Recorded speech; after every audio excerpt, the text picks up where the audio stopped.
അമ്പലപ്പുഴ ശ്രീകൃഷ്ണസ്വാമി ക്ഷേത്രം ആലപ്പുഴ ജില്ലയിലെ അമ്പലപ്പുഴയിൽ സ്ഥിതി ചെയ്യുന്ന ചരിത്രവും ഐതിഹ്യവും ലയിച്ച അപൂർവം ക്ഷേത്രങ്ങളിലൊന്നാണ് അമ്പലപ്പുഴ ശ്രീകൃഷ്ണസ്വാമി ക്ഷേത്രം.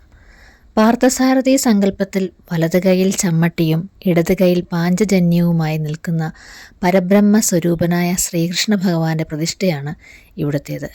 എന്നാൽ പ്രതിഷ്ഠയ്ക്ക് ഗോശാലകൃഷ്ണൻ്റെ ഭാവവും ഗുരുവായൂരപ്പൻ്റെ ഭാവത്തിലും സങ്കല്പിച്ചു വരുന്നുണ്ട്.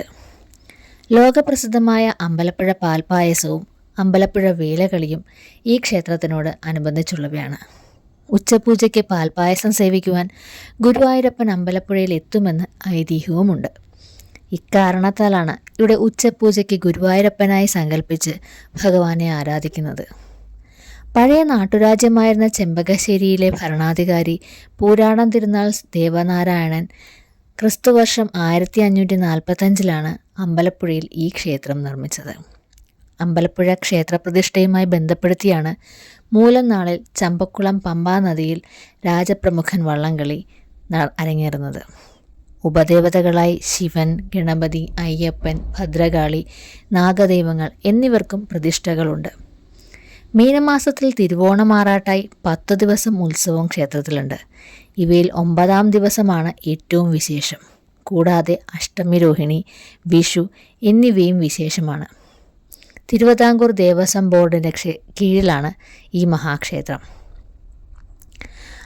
ഈ ക്ഷേത്രത്തെപ്പറ്റിയുള്ള ഒരു ഐതിഹ്യപ്രകാരം വില്ലുമംഗലത്ത് സ്വാമിയാരാണ് ക്ഷേത്രത്തിന് സ്ഥാനം നിശ്ചയിച്ചത്. ചെമ്പകശ്ശേരി രാജാവ് ഒരു ദിവസം സ്വാമിയാരുമൊത്ത് വള്ളത്തിൽ യാത്ര ചെയ്യുകയായിരുന്നു. ആ സമയം കർണാനന്ദകരമായ ഓടക്കുഴൽ ഗാനം കേട്ട് രാജാവ് ചുറ്റുപാടും നോക്കി. എന്നാൽ ആ പ്രദേശത്തെങ്ങും ആരും ഉണ്ടായിരുന്നില്ല. ശ്രീകൃഷ്ണൻ്റെ ഓടക്കുഴൽ ഗാനമാണ് കേട്ടതെന്നും അവിടെ ഒരു ക്ഷേത്രം പണിയണമെന്നും സ്വാമിയാർ രാജാവിനെ അറിയിച്ചു. അങ്ങനെയാണ് ആ ക്ഷേത്രം അവിടെ പണിതപ്പെട്ടതെന്ന് ഐതിഹ്യങ്ങൾ പറയുന്നു. അമ്പലപ്പുഴയിൽ പ്രസിദ്ധമായ ഐതിഹ്യമാണ് നാറാണത്തു ഭ്രാന്തൻ നടത്തിയ പ്രതിഷ്ഠ. പ്രതിഷ്ഠാ സമയത്ത് അഷ്ടബന്ധം ഉറയ്ക്കാതെ തന്ത്രിമാർ വിഷമിച്ചു. അപ്പോൾ ആ വഴി വന്ന നാറാണത്തു ഭ്രാന്തനോട് അപേക്ഷിച്ചതിനനുസരിച്ച് അദ്ദേഹം കയ്യിലിരുന്ന മീൻ ശ്രീകോവിലിന് പുറത്തു വെച്ചെന്നും വായിലെ മുറുക്കാൻ തുപ്പി വിഗ്രഹം ഉറപ്പിച്ചെന്നും വിശ്വസിക്കുന്നു.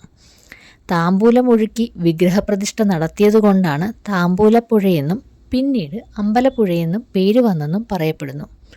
എന്നാൽ ഈ ഐതിഹ്യത്തിന് ചരിത്രപരമായ അടിത്തറയില്ല. തന്ത്രിമാരെ പറ്റിയും ഒരൈതിഹ്യം നിലവിലുണ്ട്. തുടക്കത്തിൽ കടികക്കോൽ മനയിലെ തിരുമേനി മാത്രമാണ് ഉണ്ടായിരുന്നത്. പ്രതിഷ്ഠിക്കാനായി തയ്യാറാക്കിയ വിഗ്രഹം പ്രതിഷ്ഠായോഗ്യമല്ലെന്ന് പുതുമന തിരുമേനി പറഞ്ഞതിനെ കടികക്കോൽ തിരുമേനി എതിർക്കുകയും തെളിയിക്കാൻ ആവശ്യപ്പെടുകയും തെളിയിച്ചാൽ പാതി തന്ത്രം കൊടുക്കാമെന്ന് പ്രഖ്യാപിക്കുകയും ചെയ്തു. ഉടൻ വിഗ്രഹം തല്ലി തകർത്തു. അപ്പോൾ അതിൽ നിന്നും അഴുക്കുവെള്ളവും തവളയും പുറത്തു ചാടി. പ്രതിഷ്ഠിക്കാനുള്ള വിഗ്രഹം ക്ഷേത്രക്കുളത്തിലുണ്ടെന്ന് പുതുമന പറഞ്ഞതനുസരിച്ച് കടിയേക്കാൾ മുങ്ങിത്തപ്പിയെടുത്ത വിഗ്രഹം പ്രതിഷ്ഠിച്ചു. ദൈവനിർമ്മിതമെന്ന് പറയപ്പെടുന്ന ഈ വിഗ്രഹമാണ് ഇന്നും ശ്രീകോവിലുള്ളത്. ഇനി ചരിത്രം. AD 1200 ശേഷമാണ് ഇവിടുത്തെ ഇന്നത്തെ ക്ഷേത്രം പണിതത് എന്ന് പറയപ്പെടുന്നു. മറ്റൊരു സമയത്ത് രാജാവ് തൻ്റെ രാജ്യവും മറ്റും അമ്പലപ്പുഴ ശ്രീകൃഷ്ണസ്വാമിക്ക് സാങ്കല്പികമായി കാഴ്ചവെച്ചു. ദേവനാരായണൻ എന്ന സ്ഥാനപ്പേര് സ്വീകരിച്ചു.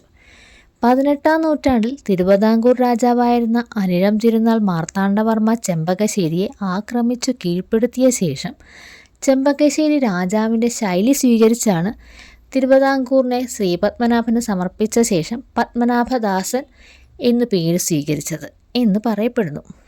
ഒരു ക്ഷാമകാലത്ത് ചെമ്പകശ്ശേരി രാജാവ് തലവടി സ്വദേശിയായിരുന്ന ഒരു തമിഴ് ബ്രാഹ്മണ പ്രഭുവിൽ നിന്നും കുറച്ച് ധനം വായ്പ വാങ്ങുകയുണ്ടായി. എന്നാൽ ആ കടം പറഞ്ഞ സമയത്ത് തിരികെ കൊടുക്കാൻ സാധിച്ചില്ല.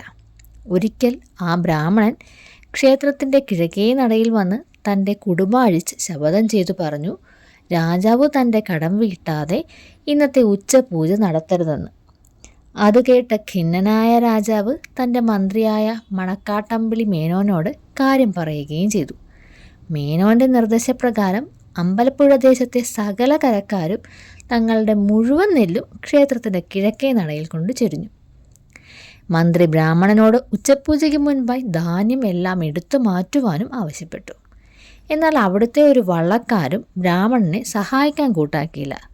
ചുരുക്കത്തിൽ ആ ബ്രാഹ്മണൻ ആ നെല്ലെല്ലാം ക്ഷേത്രത്തിലേക്ക് സമർപ്പിച്ചു പറഞ്ഞു, ആ നെല്ലിൻ്റെ വിലയും പലിശയും കൊണ്ട് ഭഗവാന് നിത്യവും ഉച്ചപൂജയ്ക്ക് പാൽപ്പായസം കഴിപ്പിക്കൂ. അന്ന് മുതലാണ് ഇപ്പോൾ നാം കാണുന്ന പാൽപ്പായസം തുടങ്ങിയത്. കേരളത്തിലെ പ്രധാന ശ്രീകൃഷ്ണ ക്ഷേത്രമായ ഗുരുവായൂർ ക്ഷേത്രവും അമ്പലപ്പുഴയ്ക്ക് വലിയ ബന്ധമുണ്ട്. ടിപ്പു സുൽത്താൻ ഗുരുവായൂർ ആക്രമിക്കുമ്പോൾ എന്ന് സംശയം തോന്നിയ സമയത്ത് ഗുരുവായൂർ ക്ഷേത്രം ഊരാളനായിരുന്ന മല്ലേശ്ശേരി തമ്പൂതിരിയും തന്ത്രിയും ശാന്തിക്കാരും കഴകക്കാരും കൂടി ഗുരുവായൂരപ്പൻ്റെ വിഗ്രഹം അമ്പലപ്പുഴയിലേക്ക് കൊണ്ടുവന്നു. പഴയ ചെമ്പകശ്ശേരി കൊട്ടാരമായിരുന്ന അമ്പലപ്പുഴ തെക്കേ മഠത്തിൽ പ്രത്യേകം ശ്രീകോവിലും തിടപ്പള്ളിയും കിണറും പണി കഴിപ്പിച്ച് ഗുരുവായൂരപ്പനെ അവിടെ കുടിയിരുത്തി. ഇന്നും അമ്പലപ്പുഴയിൽ ആ ശ്രീകോവിലും തിടപ്പള്ളിയും കിണറുമെല്ലാം ഉണ്ട്. അവിടെ വിളക്ക് വയ്ക്കാറുമുണ്ട്. എന്നാൽ സമീപത്തെ ക്ഷേത്രങ്ങൾ പലതു തകർത്തിട്ടും ടിപ്പുവിന് ഗുരുവായൂർ ക്ഷേത്രം മാത്രം തകർക്കാൻ കഴിഞ്ഞില്ല. തുടർന്ന് ഗുരുവായൂരിലേക്ക് വിഗ്രഹം മടക്കിക്കൊണ്ടുപോയി. ഇന്നും അമ്പലപ്പുഴയിൽ പാൽപ്പായസം എഴുന്നള്ളിക്കുമ്പോൾ വടക്കേ നടയിൽ ഒരു കൃഷ്ണപ്പരുന്ത് വട്ടമിട്ട് പറക്കുന്നത് കാണാം. ഇത് സാക്ഷാൽ ഗുരുവായൂരപ്പൻ്റെ സാന്നിധ്യമായി ഭക്തർ വിശ്വസിച്ചു വരുന്നു. തന്മൂലം ഗുരുവായൂരിൽ ഉച്ചപൂജ കഴിഞ്ഞ ഉടനെ നടയടയ്ക്കുന്നു. നിത്യശ്രീവേലിയുള്ള എല്ലാ ക്ഷേത്രങ്ങളിലും സാധാരണയായി ഉച്ചപൂജ കഴിഞ്ഞ ഉടനെ നടക്കുന്ന ഉച്ചശീവേലി ഗുരുവായൂരിൽ മാത്രം വൈകിട്ട് നട തുറന്ന ശേഷമാണ് നടത്തുന്നത്. ഇവിടെ പ്രധാനപ്പെട്ട മറ്റൊരു കാര്യമാണ് 9ാം ഉത്സവ നാളിലെ നാടകശാല സദ്യ. നാടിൻ്റെ നാനാദിക്കിൽ നിന്നുള്ള ആയിരക്കണക്കിന് ഭക്തർ നാടകശാല സദ്യയിൽ പങ്കെടുക്കാനും ചടങ്ങ് ദർശിക്കാനുമായി ശ്രീകൃഷ്ണ സന്നിധിയിലെത്തും. അതിന് പിന്നിലുള്ള ഐതിഹ്യം, ഭക്തോത്തമനായ വില്വമംഗലത്ത് സ്വാമിയാർ ഒരിക്കൽ ക്ഷേത്ര ദർശനത്തിനായി നാലമ്പലത്തിൽ പ്രവേശിച്ചപ്പോൾ അവിടെ ഭഗവാനെ കണ്ടില്ല. പരിഭ്രാന്തനായ സ്വാമിയാർ ഭഗവാനെ തേടി 4 പാടും പാഞ്ഞു. ഈ സമയം നാടകശാലയിൽ ക്ഷേത്ര ജീവനക്കാർക്കുള്ള സദ്യ നടക്കുകയായിരുന്നു.